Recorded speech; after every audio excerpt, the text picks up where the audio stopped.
Public sector organization, already I told it is in the three categories. Okay, what are the three categories we will see.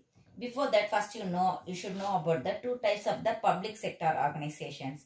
The government fully finances them through the revenues they raise by collection of taxes, duties, fees, etc. Okay, this one is one type of the government, that means the public sector.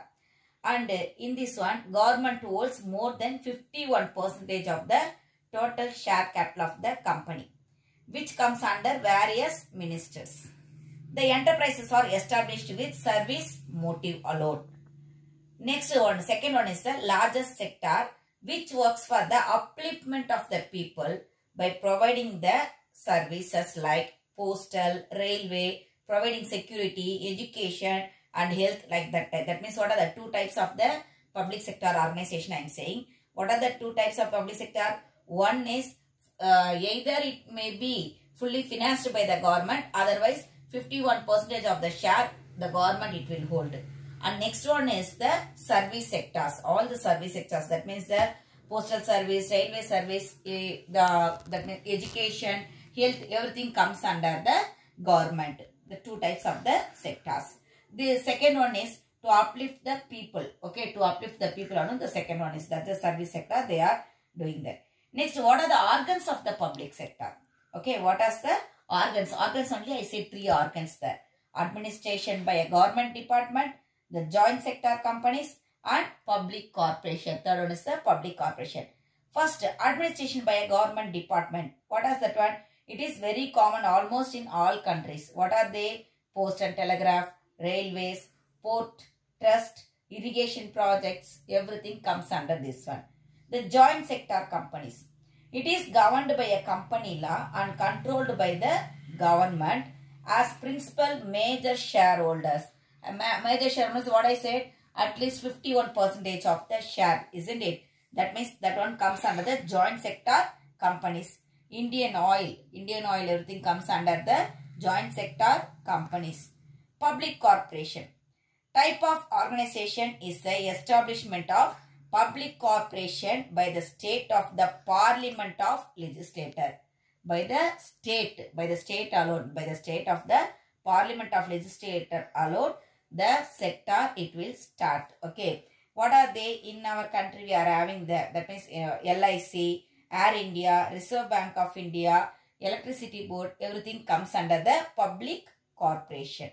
Okay, next we will move on to the classification of the industries. Classification of industries, they given in according to the industrial policy 1956, they classified the industries into Schedule A, Schedule B and Schedule C. Okay, in this one, Schedule A, in this one, owned by the state. The industries are owned by the state. And next one is the sole responsibility for starting new units. In Schedule B, sole responsibility, that means the private people. Okay, the private they are undertaking the industries. And next one is the which are remaining industries. The remaining industries which were in the private sector are mentioned in the Schedule C. Okay, first one, everything it is owned by the state. And second one, the industries which the private sector could supplement the efforts of the state sector. That means the private sector and public sector, both it may be coexisted in the Schedule B. For example, we may say about the Arvin milk company, isn't it? That one comes under the Schedule B. And third one is the Schedule C. That what are the industries? It is left only to the private people. It comes under the Schedule C. And also the public sector, it is divided into the 9 categories. What are the 9 categories? Airlines, defense, heavy engineering, railways, atomic energy, drugs, textiles, Food Corporation of India and Mecon Limited. These all the things comes under the public sector. Okay, these all the things comes under the public sector. Niti Aayog. Niti Aayog, it replaces the planning commission. Already I said about the planning commission. 5 years once in our country, they will plan for the development of the country. Okay, that planning commission was replaced by Niti Aayog. Niti Aayog is a national institution for transforming India. Actually, it was the policy think tank. It is known as the policy think tank. Think tank. It came into force from the January 1, 2015. Next, socio-economic development. Through this Niti Aayog alone, the socio-economic development also it came there. In this one, the contribution into GDP, socio-economic development, the contribution of GDP, agriculture is taking only the 15.87%.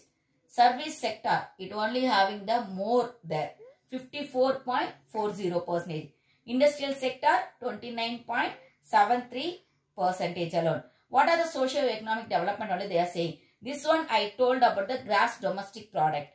Gross domestic product under this one, agriculture, industry sector and service sector, how much they are contributing as the income. And next one is the life expectancy. Life expectancy for in our country for the people is most probably 68.33 years for women and 65.80 years for the men. And next one is the literacy. Literacy we need, everyone need the literacy, isn't it? If the literacy is there, means definitely we may say that our country is developed country.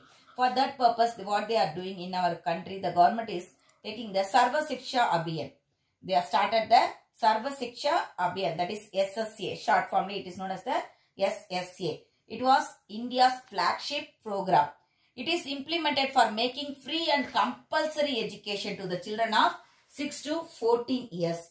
And also government introduced the RMSA, Smart Class, E-Learning, free computer skill classes and also eco-friendly studying environment, Digital India for increasing the level of quality in education. Next, employment. Employment opportunity for how they will provide employment already I told. By launching the so many industries only we can able to provide the employment opportunity. Our government started the Smart City scheme also, which provides a city with many facilities like hospitals, schools, housing facilities and also shopping centers. Provisions of house, clean drinking water and sanitation. That also one of the motto of the socio-economic development. These are all the things called as the indicators of the socio-economic development. Okay, that means providing the house for everybody, providing the clean drinking water to everyone and good sanitation to all over India. It is the first thing of the, that is the first the main objective also we may say. That one is the main objective of our government. What are the importance of the public sector? Public sector main important work is to develop the capital. Okay, for capital formation. The role of public sector in collecting, saving and investing them during the planning period has been very important. Economic development. Economic development mainly depends upon industrial development. Heavy and basic industries, iron and steel, shipping, mining, everything comes under this one. Okay, balanced regional development. Public sector undertakings have located their plants in backward parts of the country also. This area lacked basic industrial and civic facilities like electricity, water supply, township and manpower. Where there is a lack there, in all the areas, what they are doing? They are developing that. In our country, they are started to develop. Employment generation. Actually, during 2011, there was the employment, employed person. So, how many employed person means 150 lakh people. They got the employment opportunity in 2011 itself. Public sector also contributed a lot towards the improvement of working and living condition of workers by serving as a model employer. Export promotion and foreign exchange earnings also. Here we started, that means in our country, then India, the government, it started the export, promoting the exports as well as the foreign, through that one they are getting the foreign exchange also. Through that they are getting the foreign exchange. Protection to sick industries. For the sick industries, they are providing the protection there. Importing the substitution. Okay, what they can able to substitute for another thing. For that one, that means the import things, if it is too much cost, means they are finding some substitute for that one. For example, we may say the Oil and Natural Gas Commission, the Indian Oil Corporation Limited, Bharat Electronics Limited, everything. have saved foreign exchange by way of import substitution. Thank you, children.